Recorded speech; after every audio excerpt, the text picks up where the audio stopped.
Olá, doutores e doutoras, bem-vindo ao Observatório dos Tribunais, um blog que já se tornou conhecido nesse meio de concursos públicos. Tenho certeza que vocês estão acompanhando a cada dia os comentários feitos pelo professor Vitor Trigueiro no blog e tenho certeza que todos vocês já tiveram contato com alguém que conhece o site, que fez inclusive os cursos para prova oral tanto de advogado da União quanto de procurador da Fazenda Nacional. Então, dispensa comentários, o blog dispensa apresentações. Mas para quem não me conhece ainda, gente, meu nome é Francisco Vale Brum, eu sou advogado da União do concurso de 2009. Eu sou chefe da divisão de acompanhamento estratégico da Procuradoria Regional da União da Primeira Região, aqui em Brasília. Sou mestrando pelo Instituto Brasiliense de Direito Público e vou estar com vocês aqui para a resolução de questões do concurso de Procurador Federal de 2010, que é a proposta do site neste momento, do blog neste momento, porque nós estamos aí com a expectativa de que vá abrir esse concurso, que vai ser publicado em edital esse ano ainda. O blog Observatório dos Tribunais vem fazendo esse trabalho de forma, até de certa forma altruísta. É só vocês entrarem e verificar no site as questões, a resolução das questões, porque a nossa intenção aqui realmente é integrar vocês a esse meio aqui da Advocacia Geral da União, que é o foco principal, por enquanto, do observatório. Ok? Eu vou fazer as resoluções de questões da prova de Procurador Federal de Direito Tributário. Gente, apesar de não ser o concurso da Procuradoria da Fazenda Nacional, a Procuradoria Federal ela também exige o conhecimento do direito tributário, assim como os concursos de advogado da União. E como todos vocês sabem, concurso público não adianta ficar mestre em uma determinada matéria e esquecer das outras. Então vocês têm que ter um conhecimento abrangente de todas as matérias, um conhecimento profundo delas. Não cai na prova oral, mas cai na segunda fase. Inclusive, na minha experiência no concurso de advogado da União, a segunda fase teve uma questão específica de direito tributário muito importante, me ajudou muito na minha aprovação, na elevação da nota, enfim. Então vocês têm que ter essa consciência de que vocês precisam abranger o maior número de matérias e conhecer o maior número delas para lograrem aprovação no concurso. Ok, gente? Nós vamos começar então aqui. Tem 11 questões, tiveram 11 questões de direito tributário e iniciou pela questão número 71, que está aqui na tela de vocês. Ok? Vamos começar lendo aqui o próprio enunciado da questão. Vamos lá, gente.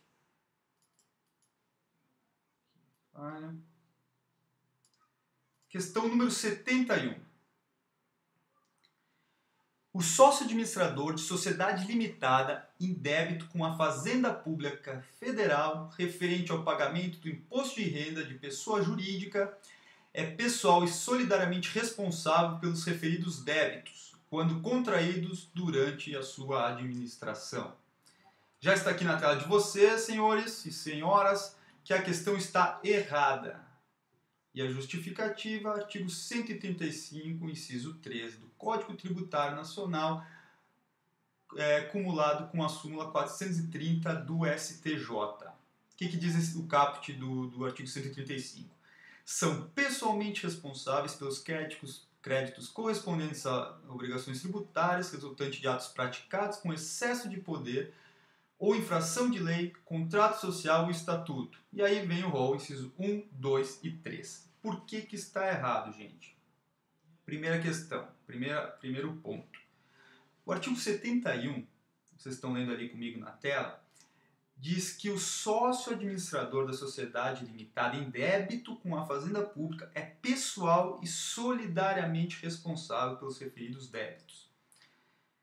Gente, por que está errado? Diz que é pessoal e solidariamente por débitos. só haverá a responsabilidade pessoal do sócio administrador, no caso do nosso enunciado, nos casos em que o ato seja praticado com excesso de poder ou infração de lei, contrato social ou estatutos. Então, diretamente da própria letra do Código Tributário Nacional, nós já vislumbramos onde está errada a questão. E outro ponto, gente, a súmula 430 do STJ, ela é clara em dizer, leiam ali comigo, que o inadimplemento da obrigação tributária pela sociedade não gera por si só a responsabilidade solidária do sócio-gerente. O que quer dizer isso? Que o próprio inadimplemento, como levava a crer o enunciado da questão, que dizia que o sócio-administrador em débito com a Fazenda Pública não dizia se havia algum ato ilícito, algum ato doloso perpetrado, realizado pelo sócio-administrador, gerava essa responsabilização. Não, gente. O simples inadimplemento não gera essa responsabilidade, ok? Por isso que a questão estava errada. É um combinado do próprio Código Tributário Nacional com a súmula do Superior Tribunal de Justiça. Só uma coisa que eu queria também aqui falar, gente, que eu até queria ter adiantado, mas é o seguinte: o que eu percebi dessa prova de direito tributário? Como é o CESP, e todos vocês sabem, não poderia deixar de ser o quê? A exigência do conhecimento da jurisprudência do Superior Tribunal de Justiça e do Supremo Tribunal Federal. Na prova de 2010, eu vislumbrei aqui, a gente vai verificar, que o CESP exigiu o quê? O conhecimento da jurisprudência do STJ, principalmente em quê? Nos enunciados das súmulas recentes, mais recentes à época, o concurso é de 2010, e dos informativos, que com certeza vocês leem toda semana, do STJ também, em recurso repetitivo. Então, o que eu vou dizer para vocês? A gente vai verificar daqui a pouco que tiveram duas questões que exigiram a ciência da jurisprudência do STJ de 2009 em recurso repetitivo, e o concurso foi de 2010. Então, a dica que eu já daria inicialmente aqui: analisem a jurisprudência de 2012 inteira do STJ, todos os recursos repetitivos, principalmente os recursos repetitivos, e as súmulas recentes do Superior Tribunal de Justiça, ok? Outra coisa, também o CESP exigiu algumas questões de letra de lei, e apenas uma, que nós vamos verificar, que é a última questão, que exigia a letra expressa da nossa Constituição Federal. Tá bom? Então vamos para a segunda questão, a questão de número 72, que é a segunda questão de direito tributário, e aqui nós já vamos verificar que foi exigência de um recurso repetitivo de 2009. Vamos ver comigo, gente. É legítima a aplicação da taxa Selic como índice de correção monetária e de juros de mora na atualização de débitos tributários em atraso relacionados ao IPVA, mesmo que inexista lei estadual nesse sentido. Errada também. Justificativa está aqui para você, gente. A aplicação da Selic só é legítima com existência de lei estadual nesse sentido. E onde estava a resposta? Informativo 415, de 2009. Relembrando, gente, o concurso foi de 2010, então tem que saber pelo menos um ano antes e do ano em que será aplicada a prova. Recurso repetitivo, taxa Selic, juros de mora, correção monetária e ICMS. A seção, ao analisar o recurso sobre o regime do artigo 543C do CPC, deu provimento ao resto, reafirmando que é legítima a taxa Selic como índice de correção monetária e de juros de mora na atualização dos débitos tributários pagos em atraso, diante da existência da lei estadual que determina a noção dos mesmos critérios para a correção dos débitos fiscais federais. A contrário senso desse recurso repetitivo, que foi a questão de número 72, que dizia que mesmo que inexista lei estadual nesse sentido. Perfeito, gente? Então, a contrário senso, vocês já podem verificar que a questão estava errada. Não há muito o que se explicar aqui. O STJ decidiu desse jeito, nós não temos lei específica neste ponto, não temos súmula, a gente tinha que saber o que dizia o recurso repetitivo no informativo 415. Ok? Então a gente precisa da lei estadual expressa para que seja legítima a taxa Selic nos débitos dos impostos estaduais. Questão 73. Vamos ler comigo. No curso da execução fiscal, é lícita a decretação de ofício da prescrição intercorrente, sendo dispensada a prévia intimação da Fazenda Pública. Eu tenho certeza, doutores e doutoras, que vocês já sabem de cor o que trata de prescrição intercorrente. O CESP ama prescrição intercorrente da Lei de Execução Fiscal. Tem verdadeira fixação, paixão por isso. Então vocês vão estudar a LEF, ok? E principalmente o artigo 40 da Lei 6830, que é a LEF, Lei de Execução Fiscal. A resposta está errada e a justificativa é o parágrafo 4º do artigo 40, ok? Por quê? Primeiro, antes de analisar essa súmula que eu botei para vocês, vamos analisar o próprio dispositivo. O juiz suspenderá o curso da execução enquanto não for localizado o devedor ou encontrados bens sobre os quais possa recair a penhora. E, nesses casos, não ocorrerá o prazo de prescrição. Nós vamos lá para o parágrafo 4º que diz que se na decisão que ordenar o arquivamento tiver decorrido o prazo prescricional, o juiz, depois de ouvida a Fazenda Pública, poderá, de ofício, reconhecer a prescrição intercorrente e decretá-la de imediato. Rapidamente, gente, o que é a prescrição intercorrente? Aquela prescrição que ela surge no decorrer da execução fiscal. Ela não é antes do próprio ajuizamento, ela surge no decorrer. Essa questão está parcialmente errada. Por quê? A primeira parte dela está certa, porque é lista a decretação de ofício da prescrição intercorrente na Lei de Execução Fiscal. Só que ela necessita, ao contrário da análise da decretação da prescrição na outra seara da execução, na outra seara do direito processual, que não a Lei de Execução Fiscal, ao contrário dessa outra seara, ela precisa da prévia intimação da Fazenda Pública para se manifestar. A súmula 314 do STJ ela também trata dessa questão. Por quê? O que diz a súmula 314 do STJ? Em execução fiscal, não localizados bens penhoráveis, suspense o processo por 1 ano, fim do qual se inicia o prazo da prescrição quinquenal intercorrente. Sistematizando aqui, nós temos a execução fiscal, não encontramos bens passíveis de penhora, nós fisco, né? Não encontramos bens passíveis de penhora, o juiz vai suspender o prazo por 1 ano, ok? Fica suspenso o prazo por 1 ano. Findo esse prazo, acabando esse prazo, é que se inicia o prazo de prescrição de 5 anos intercorrente. Se dessa decisão, né, que ordenou o arquivamento, tiver decorrido esse prazo prescricional que nós acabamos de analisar na súmula 314 do STJ, o juiz pode decretar de ofício desde ouvida a Fazenda Pública. Simples assim, tranquilo isso aqui, perfeito, galera. Então vamos para a próxima questão. Artigo 74. Aqui nós vamos começar especificamente sobre a exigência fria do Código Tributário Nacional. Vamos lá.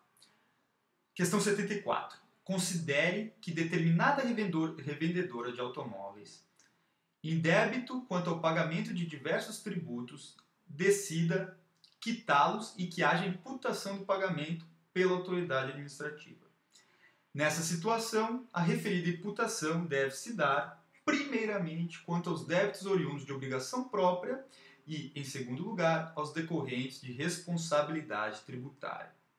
Resposta. Primeira resposta em que vocês teriam que ter botado o Czinho de correto. Por quê? Justificativa, artigo 163, inciso 1 do CTN, que trata exatamente da imputação do pagamento no direito tributário. O que diz o artigo 163? Existindo simultaneamente 2 ou mais débitos vencidos do mesmo sujeito passivo para com a pessoa jurídica de direito público, relativos ao mesmo ou a diferentes tributos ou provenientes de penalidade pecuniária ou juros de mora, a autoridade administrativa competente para receber o pagamento determinará a respectiva imputação. Ela vai determinar a respectiva imputação dos débitos, obedecendo a seguinte regra na ordem que enumerada. Então ela tem uma enumeração, uma hierarquia acerca da imputação. No inciso 1 diz que, em primeiro lugar, a imputação será os débitos por obrigação própria e, em segundo lugar, os decorrentes de responsabilidade tributária. Senhores e senhoras, nós sabemos que o sujeito passivo da obrigação tributária pode ser tanto o contribuinte como o responsável.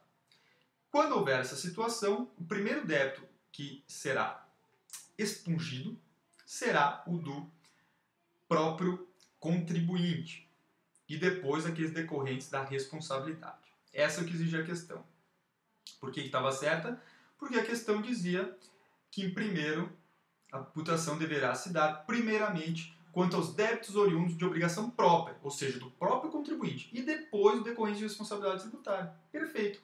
Agora, para efeito de estudo, vocês vão ter que analisar e entender o inciso 1, 2 e 3. E eu fiz uma esqueminha rápida, e o 4, perdão, gente, uma esqueminha rapidamente aqui para vocês. Esquematizado aqui, ó. Primeiro, a imputação dos créditos próprios, aí depois para os mais retributivos, contribuição de melhoria, taxas e impostos, retributivos, ok, critério de referibilidade, toma lá, dá cá, né, atuação específica. Depois vão ser imputados os de menor prazo prescricional e se ultrapassado esse ponto, ou seja, se tiver tudo parificado, o último ponto será o maior montante, que será o que será quitado. O que será, ficou ótimo, né, doutores? Vamos tirar o grifo aqui e vamos continuar. Ok? Beleza? Questão 75.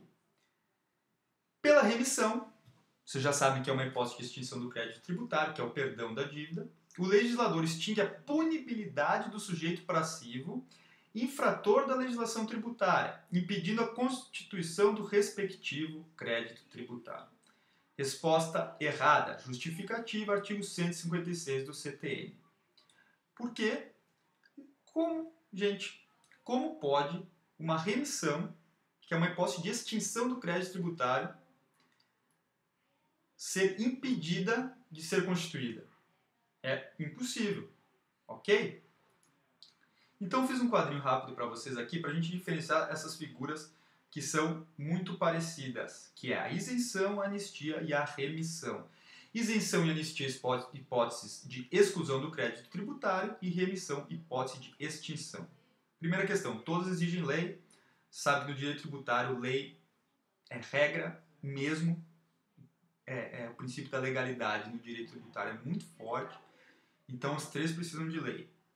Agora, começa a diferença. Na isenção, ela representa a dispensa legal de tributos, do pagamento dos tributos. A anistia, dispensa legal de penalidades. E a remissão, dispensa legal tanto de tributos quanto de penalidades. Beleza? Isenção atinge fatos geradores futuros, que ainda irão ocorrer, o legislador isenta algum fato gerador futuro. Anistia atinge fatos geradores passados. E a remissão também atinge fatos geradores passados. Só que na anistia, os fatos geradores são passados, mas eles ainda não podem ter o seu crédito inscrito, não pode ter havido a constituição do crédito tributário, porque senão a gente já vai para a figura da remissão, que vai ser a hipótese de exclusão do crédito tributário. Aqui a gente já falou que são duas hipóteses de exclusão do crédito tributário, né, tanto a isenção quanto a anistia. E a remissão é a extinção do crédito tributário já constituído. Por isso que a questão estava errada. Ok, gente? O quadrinho está aqui, vocês podem parar, pause aí, se quiserem anotar alguma coisa.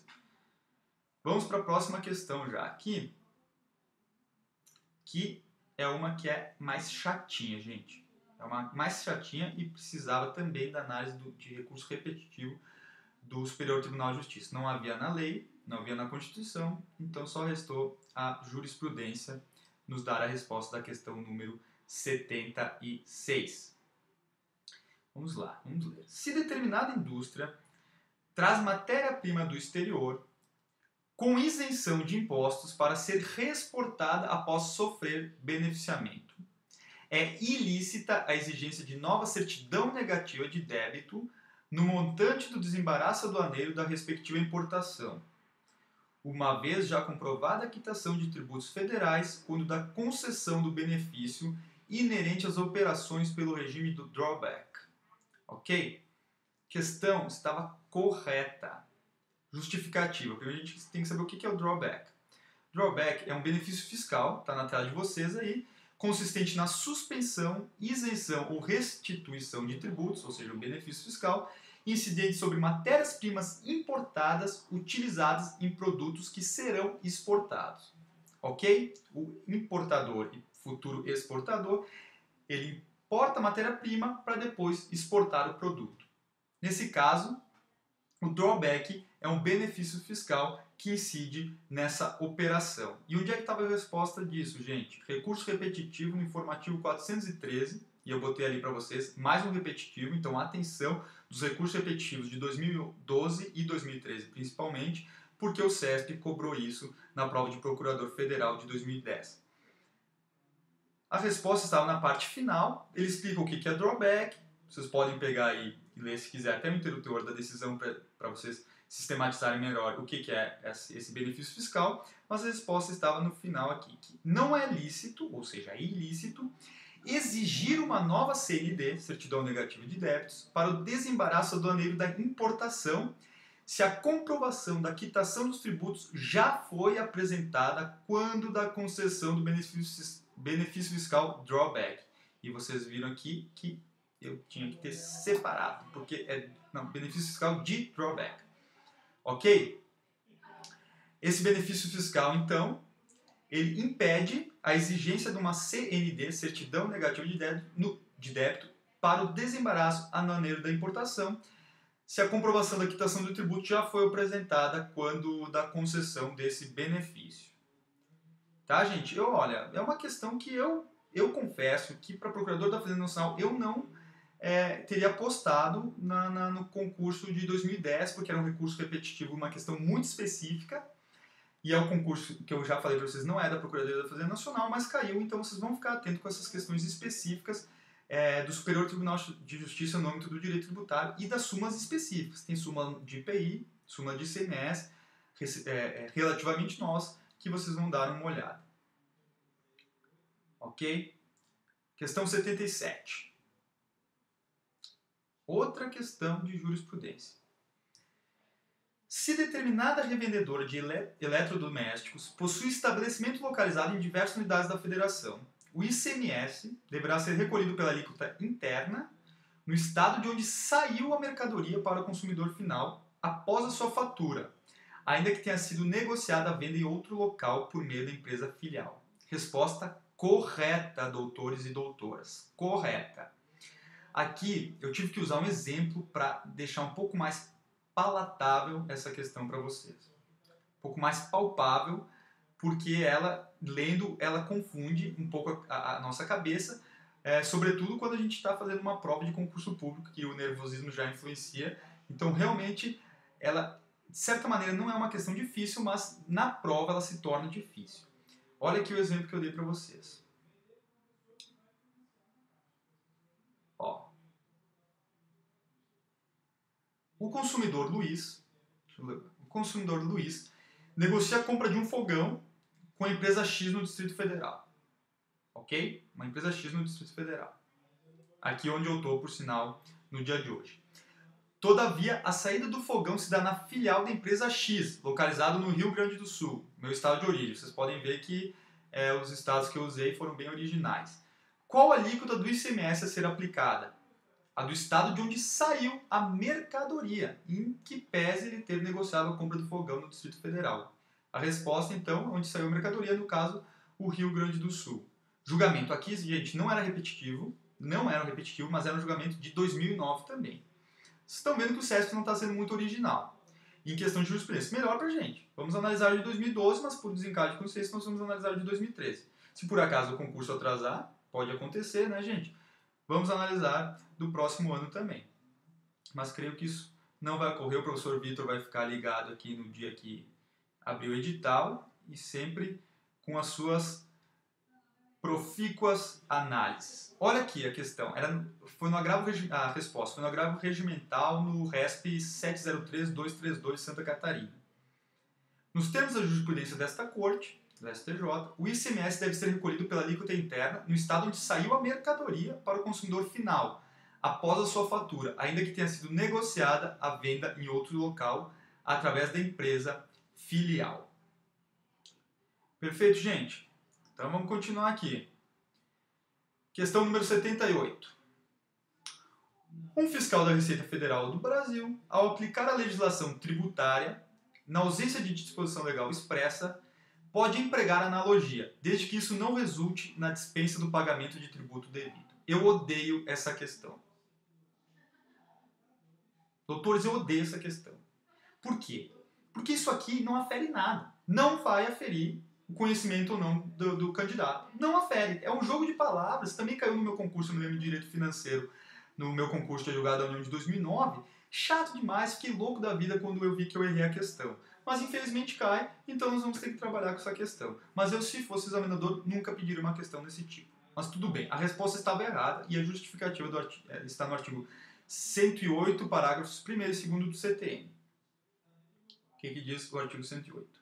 Na ausência de disposição legal expressa, ou de disposição expressa, a autoridade competente para aplicar a legislação tributária utilizará sucessivamente na ordem indicada o emprego da analogia, e aí elenca os incisos, e agora no parágrafo 1º diz o seguinte: o emprego da analogia não poderá resultar na exigência de tributo não previsto em lei. Analogia não poderá resultar na exigência de tributo não previsto em lei. Parágrafo 2º, o emprego da equidade não poderá resultar na dispensa do pagamento de tributo devido. Onde é que está errado, professor Francisco? Sabe onde está errado, gente? Olha a questão. Olha a questão. Vê se não é uma questão para a gente ficar louco da vida. Na ausência de disposição legal expressa, pode empregar a analogia. Meu Deus do céu, esse mouse aqui não gosta de mim. Analogia. Nós vemos aqui. Desde que isso não resulte na dispensa do pagamento de tributo devido. Ok? Analogia na dispensa. E a gente vai aqui na resposta. Analogia não poderá estar na exigência de tributo não previsto em lei. Porque o que não pode resultar na dispensa é a equidade. Por isso que estava errado. Só por isso. Gente, uma decoreba chata.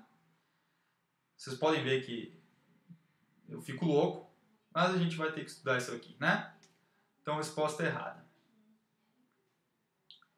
Questão 79.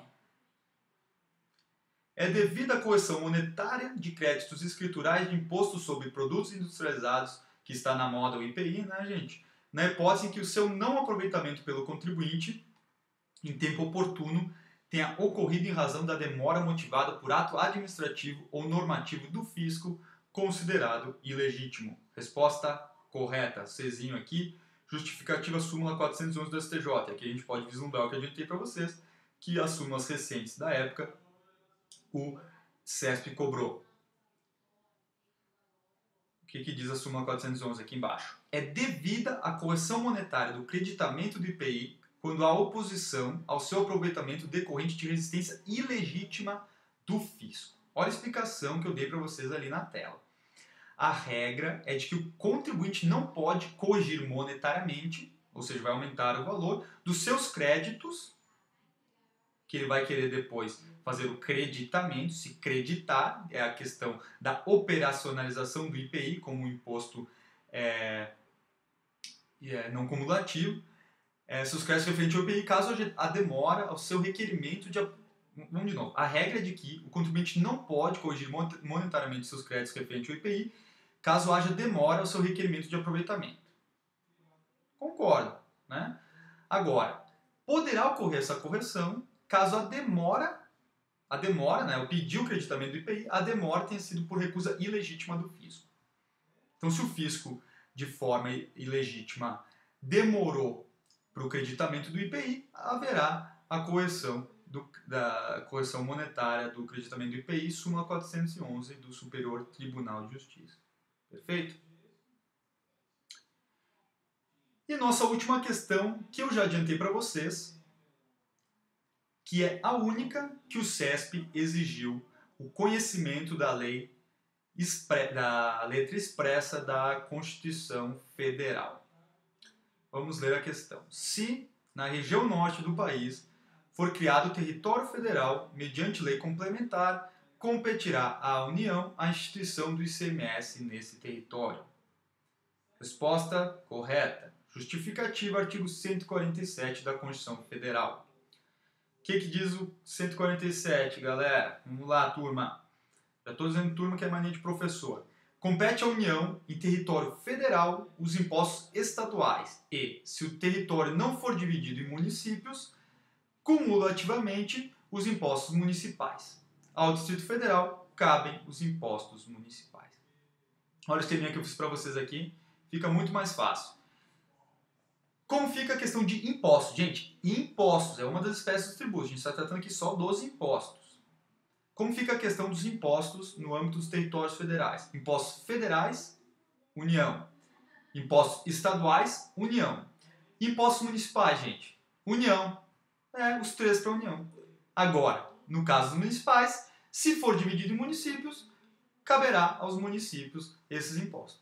Simples, simples, gente. Lendo o dispositivo pode confundir um pouco, mas fazendo esse esqueminha eu acho que facilita a vida de vocês. Ok, doutores? Então tá, essa foi a nossa correção de prova de Direito Tributário do concurso de Procurador Federal de 2010. Eu vou reiterar para vocês aqui. Analisem recursos repetitivos 2012 2013, jurisprudência, súmulas do STJ, principalmente do STJ dos últimos anos, apesar que o Supremo promete por esse ano julgar diversos casos de direito tributário, inclusive julgou um paradigmático no começo do ano sobre impostos reais e pessoais, vocês têm que ficar atentos a isso, mas a gente percebeu que o SESC está gostando do Superior Tribunal de Justiça, mas analisem os informativos do 2. E letra expressa de lei também, mas a gente viu que não foi tanto a letra expressa de lei, mas é aquele pulinho do gato de quem vai acertar um pouco mais, que além de analisar a jurisprudência, analisa também a letra do CTN, e a Constituição Federal caiu só uma, gente. Então, se seguir o concurso de 2010, o Procurador Federal vai vir aí com pouca questão da letra expressa da Constituição Federal. Perfeito, doutores, um prazer. A quem ainda não me conhece, né, tive a oportunidade de conhecer algumas pessoas que analisam diariamente o blog do Observatório, nos concursos da prova oral de advogado da União e Procurador Nacional, gente preparadíssima que lograram êxito. Olha, o nível de êxito dos alunos do Observatório no concurso de advogado da União e Procurador da Fazenda Nacional foram altíssimos, então foi uma coisa que trouxe muita satisfação para a gente e que, se Deus quiser, vai ser futuramente o caso de vocês no concurso de Procurador Federal. Beleza, gente? Um forte abraço a todos e espero vocês na nossa próxima aula que nós estamos vislumbrando futuramente, ok? Um abraço.